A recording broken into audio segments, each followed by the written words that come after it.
Welcome back guys to Pumpy Crypto Network. Here we give you latest updates and information about cryptocurrency and other investment.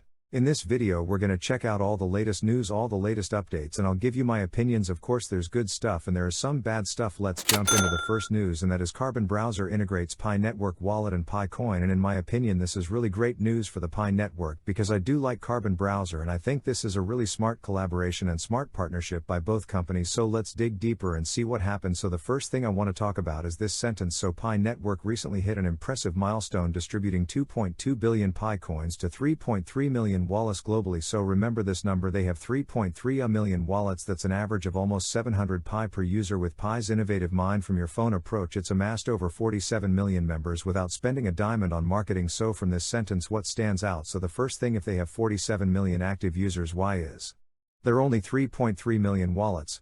So what are other 44 million people doing on buying the network? I'm not sure. And the other thing, they're talking about not spending a dime in marketing, and actually if you go to Twitter, if you go to all these spy groups, Telegram, you will see how much money the actual people mining and they buy are spending on advertising. They're creating different t-shirts, shops, they're inviting their family. So in my opinion this sentence is a bit misleading.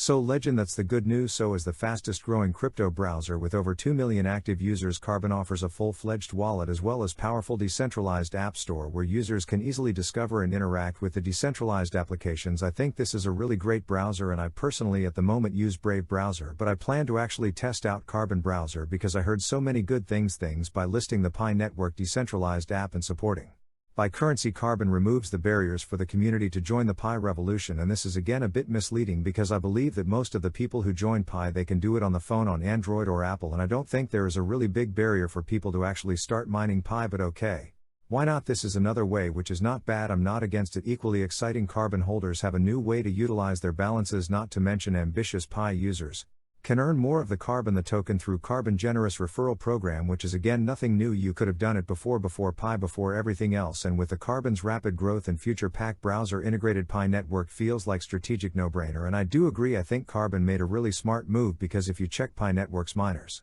and people who believe in this project, these are really great people and great audience, because if they trust the project they will be promoting the project real hard. Just look at the Pi Network. Pi Network is promising so much stuff and not delivering anything for years, and Pi Network members miners are still pushing. So I think Carbon is doing the right thing after that with the nearly 50 million mines to engage across both communities. In my opinion actually Carbon is going way faster, makes way more sense than Pi Network. And I think we'll pass Pi Network pretty soon in members and active members because they're actually offering utility, and Pi Network is offering hope and promises. Expect some fireworks as the partnership takes flight in the coming months and over the years. So in my opinion this is really good news for both for Carbon and for Pi Network, because finally Pi Network is doing something. They're partnering with some serious companies, which is a good thing. It's not all negative. The only thing I dislike is misleading numbers, because I don't think there's that many active users anymore. I think it's like less than that by like 50, maybe 70. Of course I don't know, but in my opinion, because if you check the trends, if you check the numbers, Pi Network is not as popular right now. And now let's move to other news which is really important.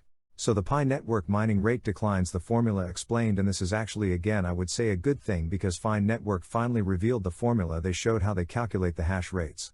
How do you calculate the tokens? And in my opinion this makes Pi Network more legit than Ice Network, because Iceman Network is not really transparent about how many tokens they plan to mine. There's no limit, and Pi Network is kind of transparent on this side, so this is actually a big plus for Pi Network. I trash Iceman Network a lot, but if they do something right I can say they did it right. So Pi Network mining rate has fallen this month, but what's behind the change? Here's the explanation. So let's check out the explanation. Pi Network introduced the declining rewards issuance formula on the March 1st last year. The formula defines a monthly supply limit determining how the base mining rate B is reduced as part of the protocol's plan to use the rewards issuance formula. B was reduced on October 1st this year. According to the Pi News Media, B has reduced by 5.6% in October.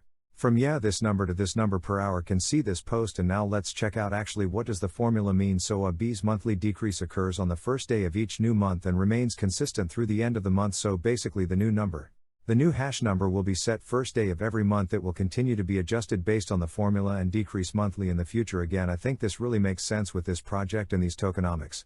Pi Network started the reward issuance formula was introduced to ensure pioneers mining rewards are within the total supply limit of 65 billion allocated for the mining rewards as announced in the December white paper. And this is a good thing because this means they're actually following the number, they're actually following the supply limit, which is good. If they would give unlimited tokens to the pioneers and Pi users, this would be a red flag.